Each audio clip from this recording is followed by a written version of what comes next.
Bismillahirrahmanirrahim.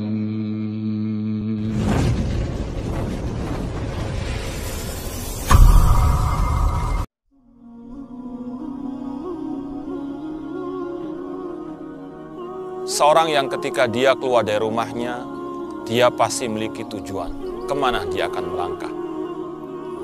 Kita pasti yakin, orang yang ketika melangkah keluar dari rumahnya tanpa tujuan, maka langkahnya akan jauh daripada impian yang dia inginkan. Orang yang hidup di dunia tanpa tujuan, maka dia akan banyak tersesat. Dia akan menyimpang dari jalan yang sebenarnya. Oleh karena itulah, sungguh sangat amat penting untuk seorang hamba mengetahui kemana tujuan sebenarnya dia hidup ini. Ketika orang itu tahu tujuan hidupnya, maka semua aktivitasnya akan terarah kepada tujuan tersebut. Allah Subhanahu wa taala telah berfirman, "Wa ma khalaqtul jinna wal insa illa liya'budun." Dan tidaklah kuciptakan jin dan manusia kecuali untuk beribadah kepadaku. Inilah ma'asal muslimin, tujuan hidup kita yang sebenarnya. Untuk kita menghambakan diri kepada Allah, untuk kita beribadah kepada Allah Subhanahu wa taala. Allah yang menciptakan kita, Allah yang menghidupkan kita. Dan Allah telah mengatakan bahwasanya tujuan Allah menciptakan kita untuk kita beribadah hanya kepadanya. Allah juga berfirman, "Ayahsabul insanu an yutraka suda." Apakah manusia mengira mereka hidup begitu saja di dunia tanpa ada tujuan yang sebenarnya? Apakah manusia mengira dia hidup di dunia ini sia-sia begitu saja? Tentu jawabannya tidak. Manusia bukan sebagaimana binatang. Hewan, mereka hidup, makan, minum, bekerja, bersenang-senang, melampiaskan syahwatnya, kemudian mati begitu saja. Tidak, manusia lebih mulia daripada itu semuanya.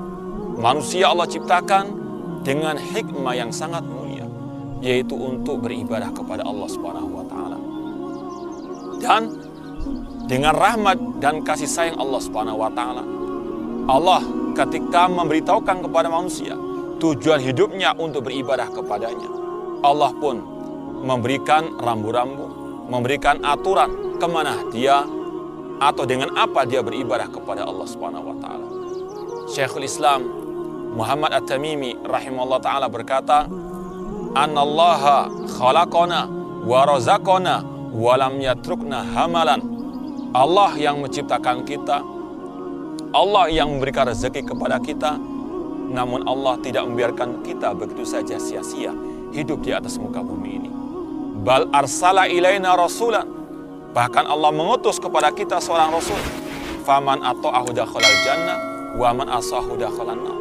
Barang siapa mentaati rasul, maka dia akan masuk surga, dan barang siapa menyelisih rasul, memaksiati rasul, maka dia masuk ke dalam api neraka. Inilah ma'asyiral muslimin rahimani wa rahimakumullah, suatu hal yang sangat prinsip, yang sangat urgen untuk kita mengetahuinya, yaitu bahwasanya tujuan hidup kita di atas muka bumi ini untuk beribadah kepada Allah. Marilah kita bersama-sama melangkahkan kaki kita menuju kepada tujuan yang satu, yaitu beribadah kepada Allah Subhanahu wa taala. Marilah kita bersama-sama melangkahkan kaki kita untuk kita menelusuri jejak Rasulullah SAW dalam kita beribadah kepada Allah Subhanahu wa taala. Semoga Allah Subhanahu wa taala mengakhiri hidup kita dengan husnul khatimah. Aku qali hada wa akhiru da'wana alhamdulillahirabbil alamin. Wassalamualaikum warahmatullahi wabarakatuh.